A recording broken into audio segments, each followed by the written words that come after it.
Bonjour et bienvenue dans cette nouvelle vidéo que j'ai intitulée « Que votre oui soit oui et que votre non soit non ». Et d'ailleurs ça se retrouve dans la parole de Dieu, que votre oui soit oui, que votre non soit non, et tout le reste, dit Jésus, vient de l'ennemi. Alors d'où m'est venue cette idée de sujet? Eh bien j'ai eu l'occasion là d'assister à un séminaire donné par une psychologue justement avec dire et recevoir non. Alors je ne sais pas pour toi, mais pour moi, je veux dire, c'est assez compliqué a priori de dire ou de recevoir un non. Et en fait, évidemment, je dirais ça dépend un peu des moments, bien sûr. Il y a des noms qui ne sont pas trop compliqués à dire quand il n'y a pas d'enjeu, tout comme ils ne sont pas trop compliqués à recevoir quand les enjeux sont limités.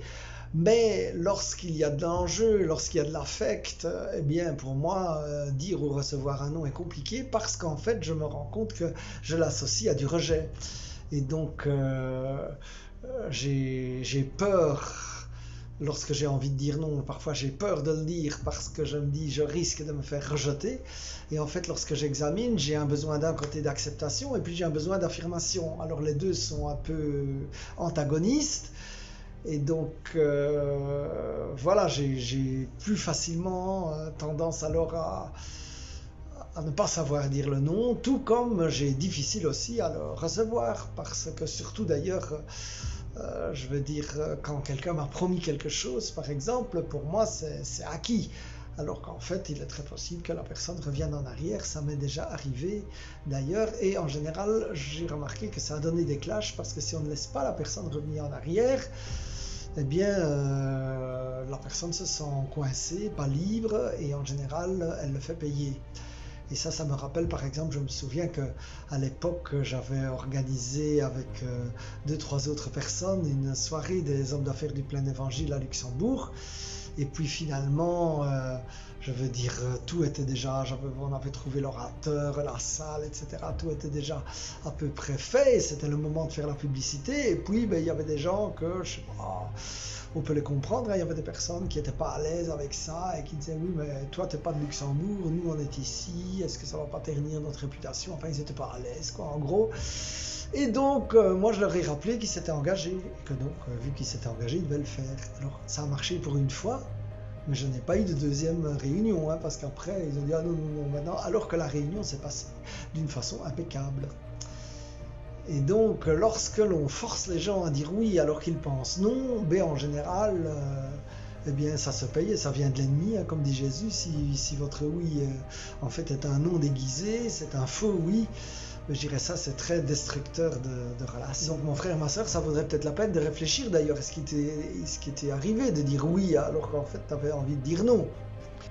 Alors, je ne sais pas toi, mon frère, ma soeur, quelles sont les situations dans lesquelles c'est compliqué pour toi de dire ou d'entendre un non? D'ailleurs, la psy disait que souvent c'est lié, hein. Et donc moi, par exemple, je me suis rendu compte que j'ai difficile, par exemple, à entendre des noms, mais quand on m'a promis et qu'on revient en arrière, ça c'est vraiment le numéro un. Quand je n'ai pas d'explication, quand j'ai aussi pris des habitudes et que finalement la demande devient presque une exigence parce que la personne m'a donné 10 fois, je compte qu'elle va me donner une 11e fois et ça n'est pas du tout gagné d'avance. Et donc la psy racontait par exemple l'exemple où elle aime bien que son partenaire la masse et puis son partenaire la masse souvent, mais il y a des fois où il n'a pas envie, après tout il peut rentrer fatigué, un mauvais jour, etc. Et donc, qu'est-ce qu'elle a fait? Parce que c'est ça qui est intéressant. Et qu'est-ce qu'elle a fait? Ben, elle a dit, j'ai un plan B. Je vais chez le masseur maintenant quand il n'a pas envie de me masser. Et donc, comme ça, je mets moins de pression sur lui puisque de toute façon, j'ai un plan B. Alors, en général aussi, oui, elle disait le non. En fait, c'est le deuxième non qui est vraiment le vrai non. Parce qu'il peut arriver, on fait une demande, l'autre personne est surprise. Et donc, elle dit un non, mais en fait, après, si elle réfléchit, elle est plus ouverte. Et donc, c'est le deuxième. Mais si on continue à insister, eh bien là, on va se prendre le mur. Et d'ailleurs, enfin, j'ai une amie là qui me disait qu'il y a un proverbe polonais, mais que je vais traduire un peu comme l'insistance crée la résistance. Et, la psychologue disait aussi que par rapport à la peur de ce fameux non, en disant si je dis non, la relation risque de casser, etc. Mais elle dit vraiment si on est au stade de devoir dire des faux oui pour que la relation continue, ça vaut la peine vraiment de s'interroger s'il n'y a pas des choses à remettre en cause dans cette relation. Toute cette difficulté, évidemment, se retrouve dans « je me suradapte pour être approuvé, je m'écrase pour être approuvé ». Et alors si on entre dans l'autre extrémité, c'est je m'impose au lieu de m'affirmer. Une autre façon aussi pour améliorer cette histoire de nom, eh bien, c'est d'augmenter la confiance en soi. On pourrait se demander quel est le lien, mais en fait le lien c'est que au plus on a confiance en soi, au moins on en fait une affaire personnelle.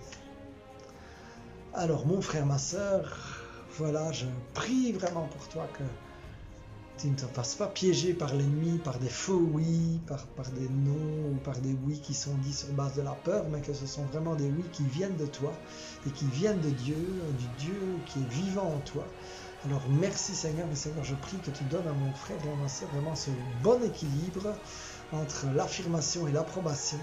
Et merci Seigneur que tu nous libères de peur de recevoir ce nom ou de dépendre des autres, Seigneur, et de vraiment, je prie que tu nous donnes cette grâce de pouvoir être alignés avec nous-mêmes, in Jesus' name. Amen, amen, amen. Sois béni.